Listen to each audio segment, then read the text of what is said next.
Hello guys, welcome back sa aking channel. Ayun, for today's video. Ngayon palang araw is day off ko. So, sasagutin lang natin yung tanong ni Kuya.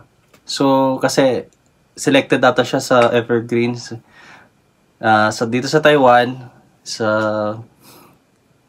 workforce agency. Nakalimutan ko pa. So, may tanong siya, kailan ba daw yung tansya ko na papaalis sila? So, depende po yan guys, kasi may mga proseso kasi nagagawin yan. Bago kayo makapunta dito sa Taiwan, una-una yung mga documents nyo.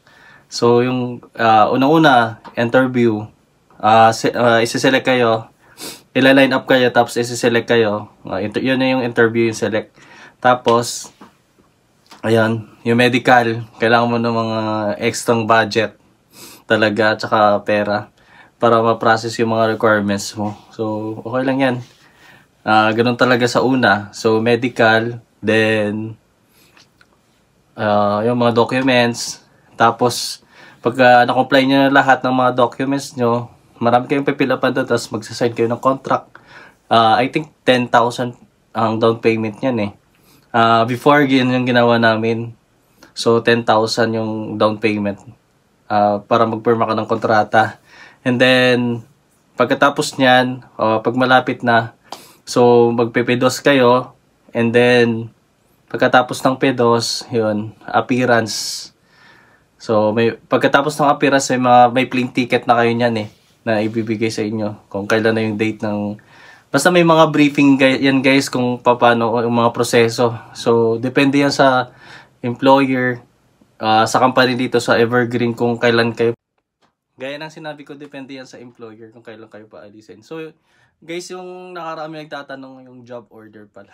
So, sinasabi ko doon, 26 yung, yung kanilang job order. So, yun yung job order, yung, ng Evergreen sa agency, kung ilan yung kukunin. Yung isa-select nila. So, yung mga kailangan nila. So marami nga eh, nakagulat nga ako. Ang dami-dami, 26 daw. Eh, narinig ko lang yan. 26, tapos sabi, sa mga taga-workforce daw is 35 daw kayong nakukuha eh. So, yung the rest, yung second priority. Pero, may nagsabi doon na kukunin na rin kayo daw, lahat. So, narinig ko rin dito na yung 21, yung sa department namin. Yung department kasi guys namin is an equipment and handling section. Equipment and handling section o washing department. So, 21 daw yung kukunin sa amin. Sa department namin, sa section namin. So 21, ang dami, di ba? Sana nga magkita-kita tayo dito, guys. Ayan. Dami, 21 sa amin, no. So sa washing, ewan ko lang kung bakit sobrang dami naman. So yung the rest hindi ko alam, baka CSS ata yung maglilinis. Or malalaman nyo na ninyo soon pag tapos na kayo sa mga requirements nyo. Tsaka na nyo na yung mga process. So, yung iba kasi guys, ang hirap kasi tansyain. Kasi, katulad nung unang workforce, mabilis lang yung process nila. Isang buwan lang eh. Isang buwan mahigit lang. So, yung nakaraan, magkano yun ba yun? September. Mga 3 months or 2 months, sila yung naghintay. Yung iba. Yung pangalawang batch ng workforce. So, matagal nga kasi yung proseso. Ewan ko ba kung bakit. Nung natagalan ng nakaraan kasi, wala pang dorm. So, ngayon may dorm naman na. Actually, guys, yung dorm dito is 3. 3 dorm. So, noon kasi na-delay siguro. Wala naman akong authorized na pero tansya lang, di ba? So, siguro mga 2 to 3 months, ayan, makakapunta na kayo dito pag na-comply ng lahat ng mga requirements nyo. Pero depende yan sa agency nyo kasi. Sila lang yung makapagsabi kung kailan na yung alis nyo. Sila na kasi nag-aayos ng mga papeles nyo eh. So yun lang. So yung job order, hindi ko alam kung makikita ba yun sa POA. Or na-file ba yun ng employer. Hindi ko kasi itatanong ko na lang soon. So yun lang. Congratulations sa inyo guys. Tsaka sana nasagot ko yung tanong mo. So in short, wala talaga akong alam. Kasi sila lang yung nakakaalam nun. So, itatanong nyo na lang si Madam Maricel. Yung nagpa-process ng niya.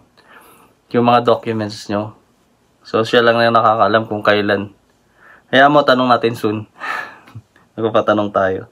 So, yun lang. Maraming salamat. Tsaka, congratulations, guys. At tsaka, welcome soon. Dito sa, see you soon ito sa Evergreen Company. So, ngayon, medyo, honestly, guys, medyo ngayon. May hina-hina ngayon yung kasi kakunti ata yung flights. So, ewan ko lang. Sana tuloy-tuloy ng pag ng natin, company natin. Kasi nakabase lang kasi tayo sa flights yung Eva Air. So, yun lang guys. Maraming salamat. Ako si Gemviews. Ang inyong ka-views. Ayan guys. Actually guys, yung sahod pala guys dito sa sa Taiwan is 27,400 NT. Equivalent yan ng mga 49,000. So, sa company natin, ayan. Pwede rin kayo makasahod niyan. Mga 30,000 NT, mga ganyan. So, sana nga, tsaka dito pagkain, tsaka may bus pa. So, nasa sa inyo kung gaano nyo kakatipid yung mga gagawin nyo sa pera nyo. So, siyempre may mga utang pa kayo niyan. Pag bago lang kayo, siyempre, di ba, sa panggastos. So, kung may pera kayo, ayan, sa placement fee, ayun, pwede naman kayo mag-lending or manghiram kayo sa mga Kaso guys, malaki kayo guys yung sa lending, 120% ata. So, kung may mga kapamilya kayo, ayun, pwede kayo mangutang. So, tsaka kung ayaw nyo naman ng mga mautang na loob, mag-lending kayo. Pabayaran nyo naman yan soon. So, yun lang, malaki lang kasi lang talaga kasi yung interest. So, yun lang, maraming salamat guys. Sana po, kita tayo soon. Ayan. Kung hindi ka pa po nakasubscribe sa aking channel, don't forget to subscribe. At yun na yung bell para malituloy po kayo sa aking next upload.